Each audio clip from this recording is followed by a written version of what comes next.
Hey guys, it's Goosebumps Completionist, and today I'm bringing you my second book review from the HorrorLand book series. And today we're going to be discussing Book 5, Dr. Maniac versus Robby Schwartz. Ay, ay, ay. So, off the bat, um, I am only going to be discussing the main story in this review, if you can't tell. The reason why I'm not going over the second story that's featured in these first 10 Horrorland books is because I'm saving them to do its own separate review later down the road from books 1 through 10, and I'm going to call that review Inter Horrorland. So, for this, I'm only discussing the first 90 to 100 page story that features inside of this book. And I will be doing the same thing for the first 10 books of the Horrorland series.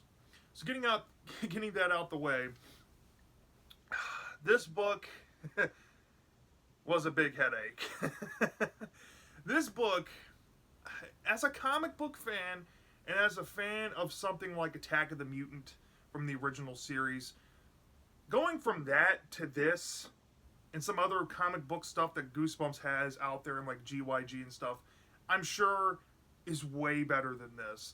I feel like this book gets compared a lot to Attack of the Mutant, and where I think that book excels and why that book's so iconic is because it felt authentic to comics at the time in the 90s. The mutant feels like a 90s comic character, and then you have the Batman 1966 vibe Galloping Gazelle, literally in the episode when you have Adam West, who played Batman in 1966 in the TV show, playing Galloping Gazelle. It feels like a blend of 90s comics with older comics, and it has that vibe. And it really works for its time. And it's kind of like a timepiece in Goosebumps, kind of. You can go back to that book, and especially if you're a comic fan, and get a lot of that 90s comic book vibe out of that book. Here, this book feels like it's parodying comic fans, comic books, comic strips at the heart of it. And it's kind of baffling. Like, this book, there's a lot of things in this book that really don't land for me. And it's kind of striking. I really don't know what to say. I want to save a lot what I want to say for the end of the video. But off the bat, yeah, this book was kind of a slap in the face. And it makes me question why I'm a comic book fan if people think that this is what represents comics. This was pretty jarring. So off the bat, if you have not read this book, or you haven't read anything Dr. Maniac in the Goosebumps series, there's 3 books. I accidentally read the third one, They Call Me the Night Howler, without knowing anything about Dr. Maniac or not knowing he's in the book. And I can tell you, off the bat, that book is way better than this. Go read that. Don't read this. But we'll get into this later on in the video. So it's not going to get a recommendation from me, but if you're interested, stick around. So let's get into the plot overview without giving too much away. So, as you can tell, Dr. Maniac versus Robby Schwartz. The main character is named Robby Schwartz. And the story starts off with him in the car riding to this campground area where his family, he has 2 parents and a brother and sister. He has a brother named Sam and a sister, and his little sister is named Taylor. Taylor's like a 7-year-old girl who's just a spoiled brat. The parents always find her funny, even though she does pretty pukish things. And then Sam is kind of treated like the lesser than little brother. Doesn't really have much going for him. He's kind of chubby. That's how Robby looks at him. And Robby's revealed to be this kid who likes comics. He's obsessed with drawing comic strips. And he's curious about if he can upload his comic strip he just finished onto his computer during this camping trip. And his parents are like, you know what?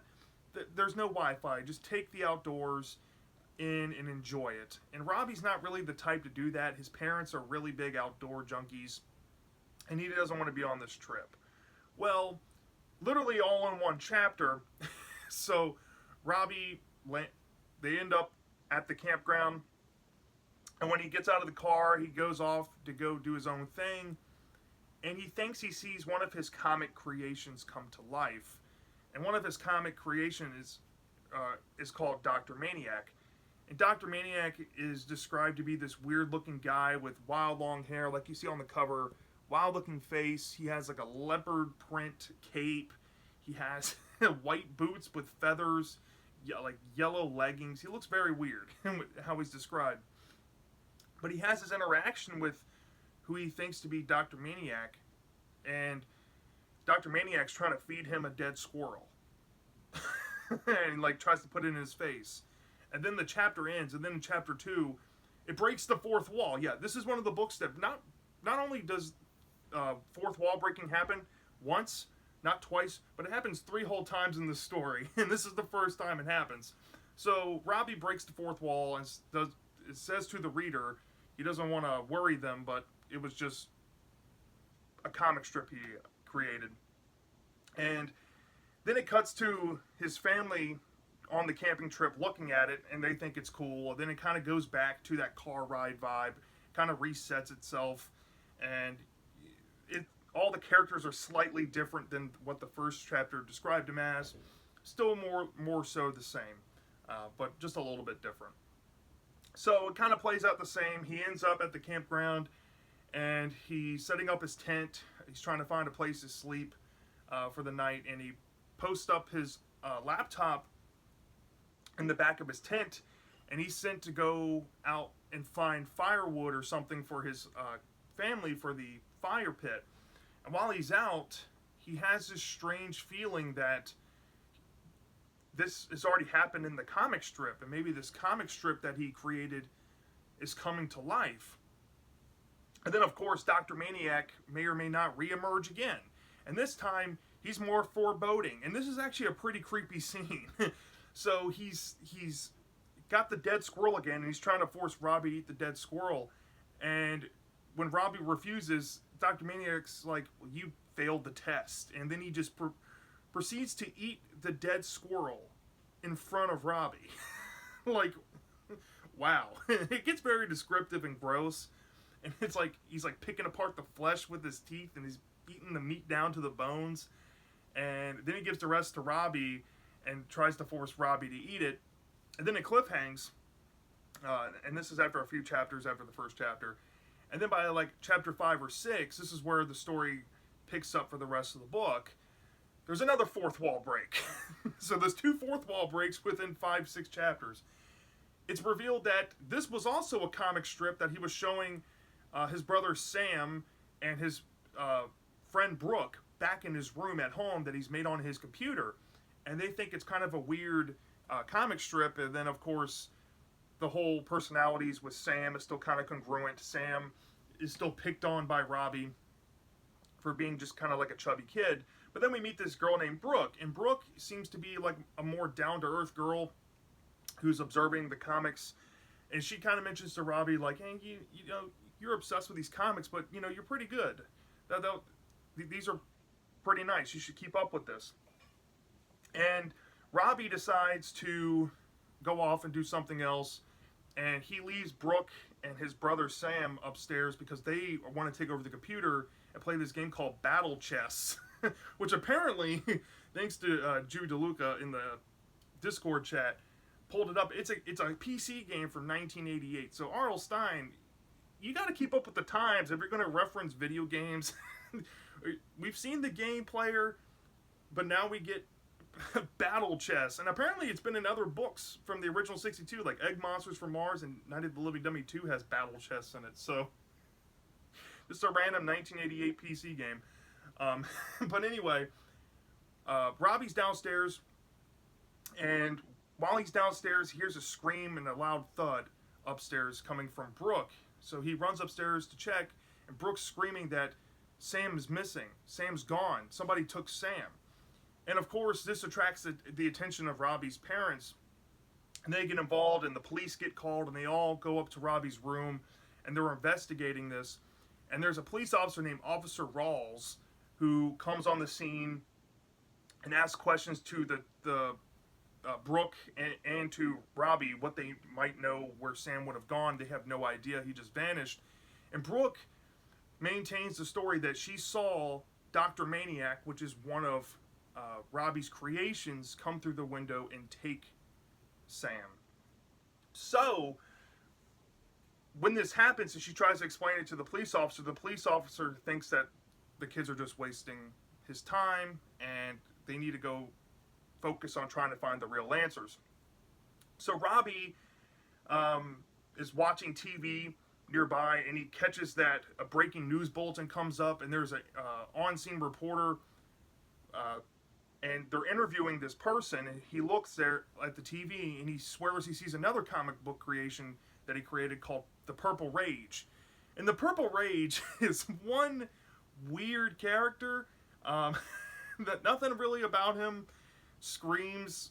He's like hinted to be like a relative of Thor, and he's just red faced all the time from his anger, and then when he gets really angry he turns purple and he can like fly and he has like super sonic breath and stuff. It's like a spoof of Superman kind of. But he sees Purple Rage and he's like, wait, that's one of my creations. And he calls Brooke, and then after the broadcast ends, he's like, look, if we're not going to get any, we're not going to make any breakthroughs to the police, we got to go find out through this news station if that was indeed the Purple Rage. And they go to the news station and they ask the reporter there if they talked to the Purple Rage, and they said they don't know, or maybe yeah, it's never really solidified. So they decided to take it upon themselves to explore the news station to kind of maybe find some answers. But unfortunately, Brooke vanishes. And now that Brooke's vanished, Robby's kind of left alone. And he eventually stumbles across the Purple Rage. And the Purple Rage is said to be Dr. Maniac's sworn enemy, but they're both villain characters. So there's like this play that Robby only writes villain characters in the story. And the Purple Rage is like, he makes these weird statements like, it really gets under my skin, or not something like that, but it really grinds my giraffes, or what breaks my bowling balls. He says stuff like that, and it's very bizarre. But apparently the Purple Rage wants to help Robby find Dr. Maniac, who's taken Sam, after Robby's explained this to him. And the Purple Rage has agreed to help, and he takes Robby on this wild flight, kind of messing with him, takes him to this secret lair, and Robby's like, I don't remember creating a secret lair for the Purple Rage. But while there, Robby is basically being just played with by the Purple Rage, who wants to put him in front of a bunch of cameras and stick him in a scorpion pit and broadcast it to the whole world that he's messing with this kid. And Robby's like, I thought you were going to help me. And he's like, what really makes me upset even more is when people try to hold me to helping them. He's just kind of weird like that. And that's just how he is throughout the whole story. Purple Rages. But Robby manages to get away from the scorpions and he somehow escapes. And in doing so, he ends up back at home, and he ends up escaping through this sewer system, right? And there's a really graphic scene with a rat's head, and he's flowing down this putrid sewer mess, and he eventually finds his way home when he makes his way out of the sewer river thing. And his parents tell him to go take a shower or two to get rid of that stench. And while he's in the shower, he's pondering the thought, like, what happened to Brooke? What happened to Sam? And he's starting to feel kind of guilty that he created these characters that have come to life. And he doesn't know what else to do. But then he stumbles across some information when he goes into his room and sees that there's a comic strip written on his computer that he did not write. And when he goes to the comic strip, he sees that Dr. Maniac has this plan in this comic strip to abduct all the kids around his city and make them ice skate for a whole 24 hours just to mess with them. What? That's in the story. And he sees that he had abducted Sam and Brooke. So Dr. Maniac was the one behind that. So now he's trying to piece together where this location could be, and he has a kind of a general idea. So Officer Rawls comes back over to touch base with his parents, and they ask Robby. He's like, okay, so Brooke's missing now. What's going on? And he's like, well, there's a comic strip. He tries to show Officer Rawls comic strip. Officer Rawls, of course, dismisses him again, and he waits for him to leave and for his parents to leave, and now he's taking it upon himself to go to this location he believes could be the location where Dr. Maniac is making this ice rink for all these abducted kids to go ice skating. So he ends up at this public location, and then he sees Dr. Maniac ice skating in the ring with a bunch of kids, but he doesn't recognize the kids. He can't find Brooke. He can't find Sam. But he sees Dr. Maniac, and he looks a little shorter and pudgier than he remembers. He makes mental note of that, and essentially Dr. Maniac traps him and makes him ice skate too. And this is where a third character that Robby Schwartz had created, called the Scarlet Starlet, comes out. And apparently the Scarlet Starlet is like a partner to Dr. Maniac. And she's in on this ice skating thing to capture all these kids and make them ice skate at this rink. And Robby has to sit there and skate and helplessly watch all these other kids come in. And then he comes up with this plan around a specific time. He's like, if enough people berate this exit door, people can escape, and we can get the right people to come help. And what happens is that Robby tries to execute this plan by secretly whispering to some of the kids ice skating in the rink with him. And they make it to the exit door, and then a big twist happens where we figure out what became of Sam and Brooke, and what's going to become of Dr. Maniac and the Scarlet Starlet. Let's just say somehow the police get involved, the police show up, everything seems fine and dandy, and maybe or maybe not the situation resolved itself. But we still got an ending to go over. There's a big fourth wall break, probably the biggest one. This is the final fourth wall break of the whole book. And essentially what this ending does, I don't even want to spoil it, but all I have to say is essentially what this ending does is makes this book pointless. The whole book pointless. And it kind of ends on a note that puts some bait into further stories in the HorrorLand series. It's kind of like a cheap way to kind of say, hey, if you want to find out what happens next, buy some more HorrorLand books. And that's essentially what this ending is in this story. It's only a 90-page story. It's literally just 90 pages in total. And that's where the story ends. So that's essentially Dr. Maniac versus Robby Schwartz. Okay, so this book, I'm not going to have a lot of positives to say, but I do have a few notable ones. One of the positives I take away from this book is some of the scenes in this book were really good. Like, after the first fourth wall break, we get Dr. Maniac eating that dead squirrel in front of Robby. That was really tense and scary. The way that was written, that was genuinely scary and creepy. And very rarely do I genuinely get creeped out reading Goosebumps. That was a genuinely creepy scene, and my hat's off to you, Stein, for that. That was really good. There's some things I liked about the Purple Rage. I know he's not really... I don't want to spoil what happens to him. I didn't mention what happens to him near the ice skating part of the story, because he does show up. I don't want to spoil what happens to him. I think, for the most part, his character had some funny moments. Some of those lines, like, what breaks my giraffe, or something like that, something corny, some of those were kind of funny. It made me genuinely laugh.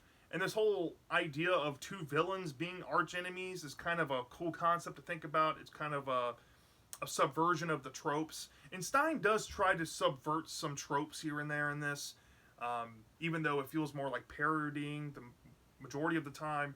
He does try to subvert some tropes, and a lot of that comes through with Purple Rage. And honestly, I think Purple Rage is decent enough to kind of save this book from just getting tanked down to bad territory. I do like the fourth wall breaks at first. At first. until the final one. I know we're kind of bleeding into some negatives, but at first, the fourth wall breaks were kind of refreshing because very rarely does Stein just go all out with that. I mean, another book that he's notably done that in is like Be Afraid, Be Very Afraid. But that was kind of surprising to see that in the story. I wasn't expecting it. Robby, being a comic book creator and fan, parts of Robby's personality spoke to me. Yeah, he wasn't the deepest character ever, but he did have kind of a hero mentality. He was faced with a dilemma in the story where he had to choose to be a hero or choose to be a villain near the end, and I don't want to spoil when that happens, but he chose to be a hero, and that's very commendable, and I think that's a really cool thing to go through with this character. The unfortunate thing is that all of these good things get completely thrown out the window because of this ending, and now we're getting to negatives. One of the big glaring things I hate about this book is the ending.